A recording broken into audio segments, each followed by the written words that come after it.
तो ये गैर ज़रूरी काम है और इसमें हमने अपनी फ़ौजों का फ़ायदा नहीं नुकसान किया है। बहुत गलत हुआ। जो फ़ौज के लिए रेस्पेक्ट है लोगों में वो ख़त्म हो जाएगी। जवान के लिए जो रेस्पेक्ट है, वर्दी के लिए रेस्पेक्ट है, वो ख़त्म हो जाएगी। फ़ौज के लिए कटौती मत करो। ये आर्ग्यूमेंट मत दो कि पैसे नहीं है इसलिए हम नहीं कर रहे हैं। इस पे नौजवानों का गुस्सा जायज़ है। वो 4-4 साल से मेहनत कर रहे थे, वेट कर रहे थे। कुछ तो ऐसे हैं कि जो सारे टेस्ट पास कर चुके थे, एक कोई बच गया था, उनको भी पीछे धकेल के दोबारा पेश होना पड़ेगा। उनकी पूरी ज़िंदगी एक तरह से इसमें, और ये जो 6 महीने की ट्रेनिंग और 6 महीने की छुट्टी के बाद सिर्फ 3 साल की नौकरी के बाद वो निकाल दिए जाएंगे और वो प्राइम ऑफ यूथ में होंगे, उस वक्त कहाँ जाएंगे। तो ये गैर ज़रूरी काम है और इसमें हमने अपनी फ़ौजों का फ़ायदा नहीं नुकसान किया है। नहीं, ये तो बिल्कुल बहुत गलत हुआ। जो फ़ौज के लिए रेस्पेक्ट है लोगों में वो ख़त्म हो जाएगी। जवान के लिए जो रेस्पेक्ट है, वर्दी के लिए रेस्पेक्ट है, वो ख़त्म हो जाएगी और इनका कोई मतलब नहीं होगा इस तरह की फ़ौज का।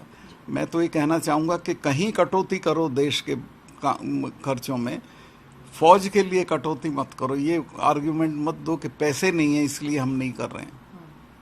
सर, अक्सर देखा जाता है कि जो लड़के हैं, युवा हैं, महिलाएं हैं, वो फ़ौज में भर्ती होने के लिए कई तरीके की तैयारियां करती हैं।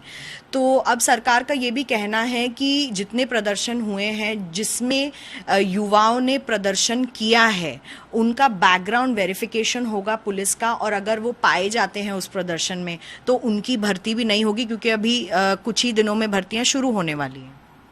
देखिए, ये भी जाती होगी, लेकिन इसमें एक काम कर सकते हैं आप कि सिर्फ जो हिंसक घटनाओं में इन्वॉल्व हैं उसके अलावा अगर कोई प्रदर्शन में आया है, प्रदर्शन में गया है, नारे लगाए हैं, उसको मत रोकिए।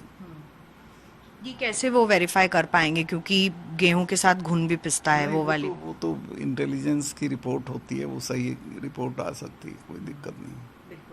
और ज़्यादातर हम देखते हैं कि किसान परिवारों से भी जो युवा हैं, देश के कई गांवों से वो फ़ौज में भर्ती लेते हैं। तो इस वक्त आपकी उनसे अपील क्या होगी और सरकार से इसको लेकर अपील क्या होगी, क्योंकि सरकार ने कह दिया है कि किसी तरीके का भी रोल बैक हम इस स्कीम पर नहीं करने वाले। खासकर फ़ौज के जो अफसर हैं, नेवी एडमिरल है, एयर चीफ मार्शल हैं, सब ने कह दिया कि किसी तरीके का रोल बैक नहीं होगा। पहले तो मैं युवाओं को कह चुका हूं कि वो हिंसा ना करें। दूसरे में सरकार से ही कहूंगा कि बावर्दी जो जनरल्स हैं उनको डिबेट में ना बिठाएं। वो कंट्रोवर्सी से अलग होते हैं, उनके लिए एक रेस्पेक्ट होती है। तो जो लोग इस प्रोग्राम को, इस स्कीम को गलत समझते हैं, जब इसकी वकालत करने के लिए वो बैठेंगे तो उनके लिए भी रेस्पेक्ट कम हो गई।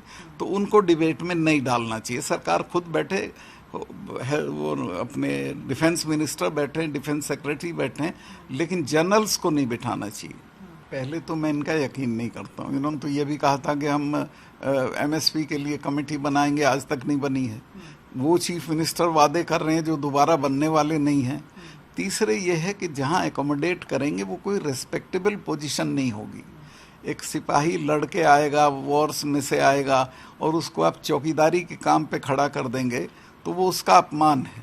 मैं कैलाश विजयवर्गीय जी से भी प्रार्थना करूंगा कि वो अपना बयान वापस ले लें।